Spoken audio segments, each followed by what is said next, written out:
A full bench of judges will hear President Cyril Ramaphosa's bid to interdict former President Jacob Zuma's case against him. Zuma is accusing Ramaphosa of breaching the provisions of the NPA Act. This is in relation to the alleged crimes committed by, among others, Advocate Billy Downer. We're now joined by Mzwanele Manyi, the spokesperson for the Jacob Zuma Foundation. Thank you very much for availing yourself this afternoon. In a tweet you released yesterday, you question what you have termed is the dramatic twist in the frivolous urgent application of Mr. Ramaphosa. What makes it frivolous? Because the main case is on the 19th. This is a case to avoid just... Oh, by the way, good afternoon to your viewers as well.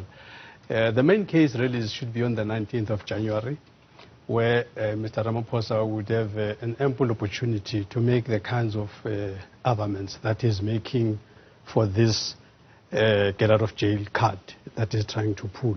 That's really what it is, because, I mean, there's not even one argument that is raising tomorrow that is not applicable to the case on the 19th. So the question is, why is it that we have a person in South Africa that thinks that being in court is the most damning thing? Why is that so? Isn't that a golden opportunity to prove your innocence? Why do you have somebody that wants to be excused, that no, me and courts don't mix? Why do you have that? I think this is really what the situation is all about here. That's what we're dealing with. And if you ask me, I actually think, unfortunately, this is almost like a failure of the Mandela Project. President Mandela tried to lead by example. When he himself went to court on this Louis Late case of emblems and stuff, it was a civil matter.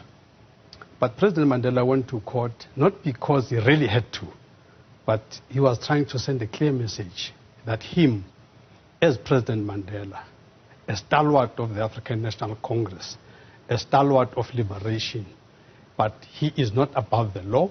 He is not above the processes in the country. He subjected and humbled himself before the court, and the sky did not fall. What's different now? Why do we not have people that are always shouting Nelson Mandela's name not do what Mandela would have done? Mandela has demonstrated that you can go to court and nothing happens after that. So why is it difficult for people to follow in Mandela's footsteps? That is the issue. The president, in his reply, believes that the prosecution is unlawful. He also cites the invalid summons and the nolle prosequi certificate, also alluding to a political motive here. Obviously, you and I are not going to try and litigate here, and that's the argument that he must make in court. But maybe just for the benefit of the viewers, you'll see that in President Zuma's affidavit, he makes a lot of case laws to make parallels to what President Ramaphosa is saying today. 2007, you'll remember, during the Bulukwane days, there were all these kinds of shenanigans to have President Zuma arrested and all of that. And when he went to court to argue that this is a political motive and everything, court ruled. We actually have case law on the matter. Court ruled, and court said issues about ulterior motives, political motives, all of those things don't create a barrier for dealing with the essence. You can go and argue your case in court. We know to those things, but they don't. They're not persuasive to the courts to stop the actual prosecution. So we've got a case law on the matter. So surely the state attorneys should have advised President Ramaphosa that, Mr. President, what we are saying has already been dealt with by the courts. We already have a court position on the matter, so you can't raise it as if it's a fresh ground, as it were. That matter has been dealt with. There's a clear decision on the matter. Precedent has been set.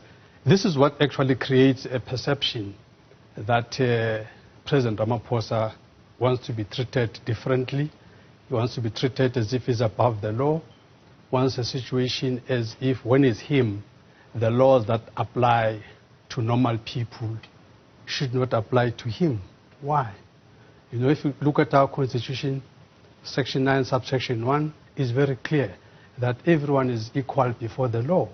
Why is it that we have a situation where the court tomorrow is about someone that does not want to subject himself to legal processes? He says, please, I don't want to go there on the 19th. I mean, he wants an order to say, I don't want to be there on the 19th. How is that inspiring confidence that we've got servants of the people, we've got people that subject themselves to court process? How does that help? You've also made it known that no party has asked for a full bench, and we now know that a full bench of judges will be sitting. And so what informs your understanding of why we went from one to a full bench? Look, usually, you know, the interesting thing about courts in this country, they always give everybody an opportunity to say whatever they want to say. Whether they agree with you or not is another story, but they allow you. So courts allow a situation where, or processes generally allow a situation where it's normally parties that say this matter is so complex that we recommend that it be overseen by a full bench, and then they share that with the opposing party, and I've never heard of anybody disagreeing with that situation, but it's normally one of the litigating parties that would make that suggestion.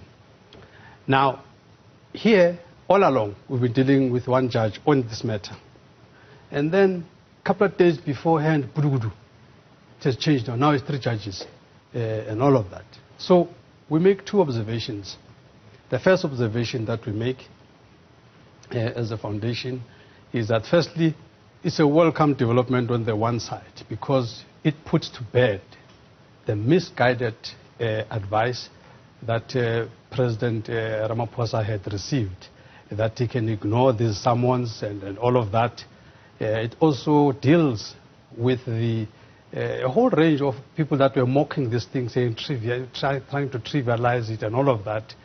It therefore means that everybody that was of that mind has been proved to have been having a very flawed process. So therefore, at that level, now that we have 3 judges, it shows the weightiness of the matter. It also confirms that the matter on the 19th is real.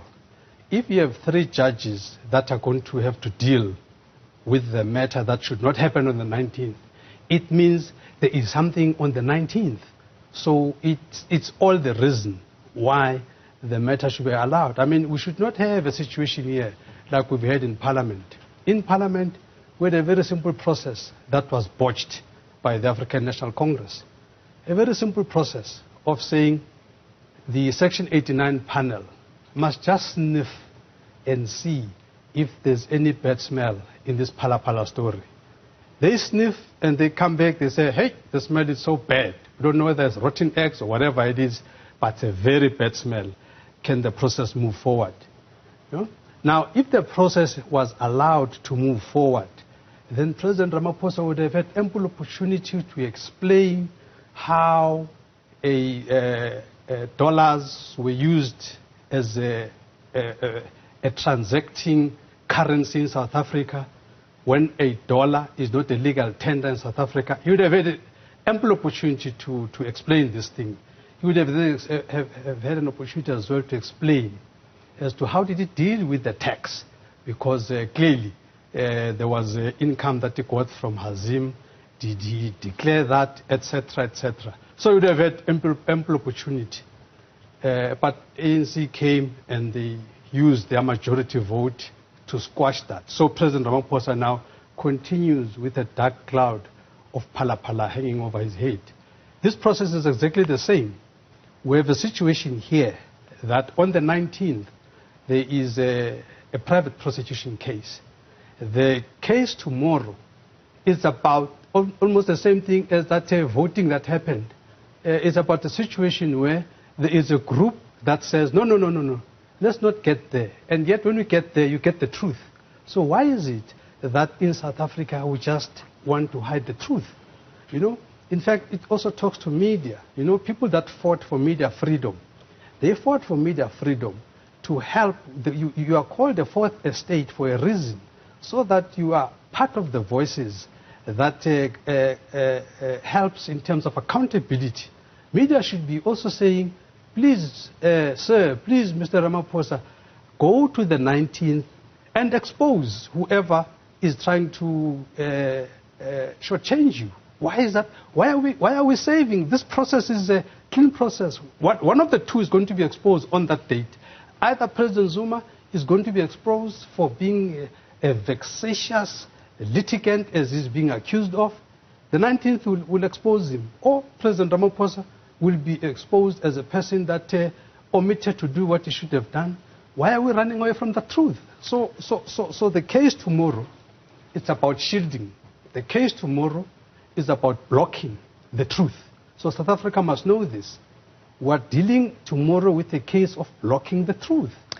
I'll reserve my comment on the media asking people to present themselves to the court, so I think you'll understand why. But when we take a look at the events that are going to be unfolding, you mentioned that the president is being misguided in terms of the advice that he's receiving legally. I mean, there's been a number of legal experts throughout the media landscape in the country who have been interviewed, and the majority of them quite right pointingly that, not quite right, but outright pointingly that perhaps the former president is being misguided in terms of his legal advice. And so are you confident of your prospects?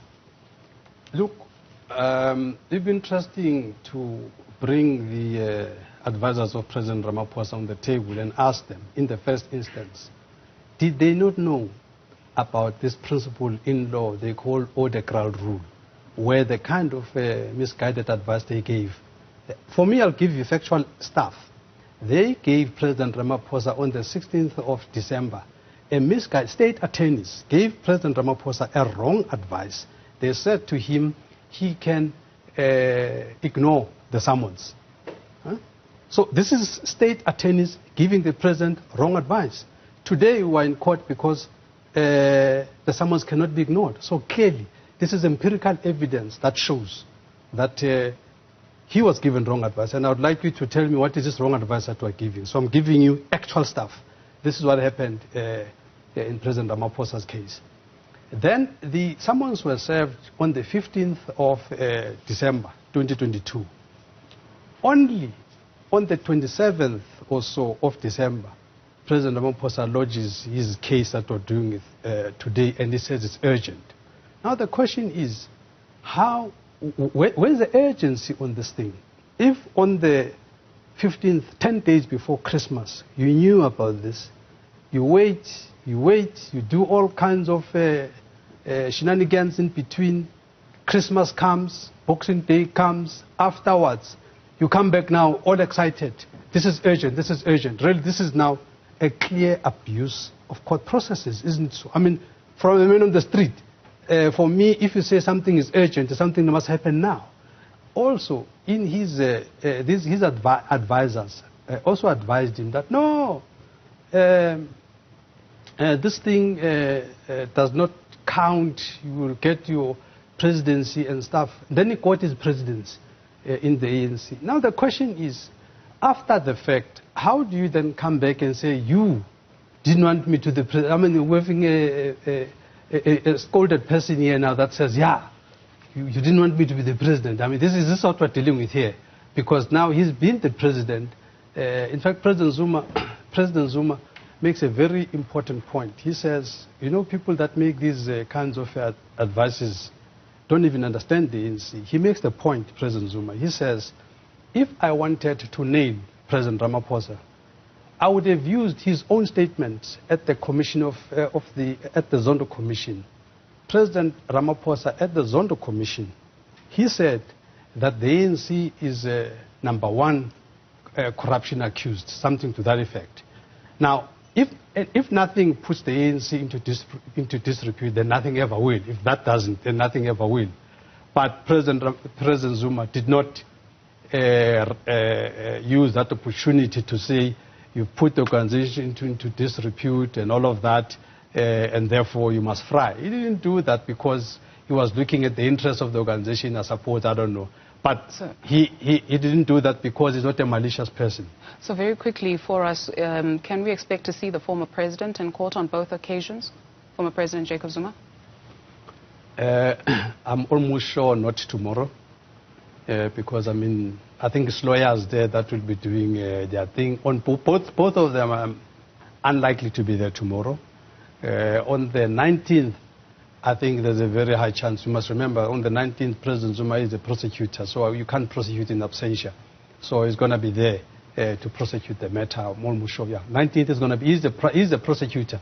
So the prosecutor must be in court on the 19th to prosecute the person that is an accused in a criminal matter.